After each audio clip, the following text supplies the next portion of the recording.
What we found that on the night of 8th and 9th, starting as early as 22:30 hours, our cities had a mass raid of drones, unmanned aerial vehicles, UCAVs, starting right from Srinagar, going down right up to Nalia. It was a mass raid in waves, and it was relentless. However, we were prepared, and our air defense preparedness ensured that there is no damage on ground or to any of the intended targets that the enemy might have planned for. The difference between 7th night and 8th night was that on 7th night, he sent in his Yeha class of UAVs. However, these UAVs can go some distance, they are armed.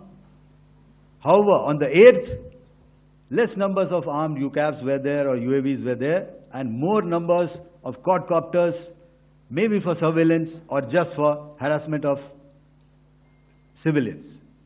This continued till midnight. Our air defense preparedness ensured that there was no damage on the ground, either to the military installations or to the civilians. However, the enemy had yet again shown that he wanted to up the ante and he wanted a fight, and we were up to the task.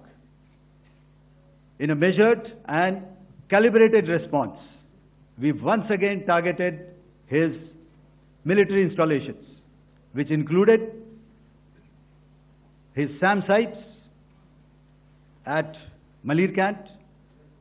This also included his surveillance radar sites at Lahore and close to Gujranwala. These were suitably addressed, and thereafter his drone attacks continued even till morning, which we countered, and during the daytime there was some respite. Here I would like to bring out another aspect. What we found was that while the drone attacks were being launched from somewhere close to Lahore, enemy had allowed his civilian aircraft to also continue to fly out of Lahore.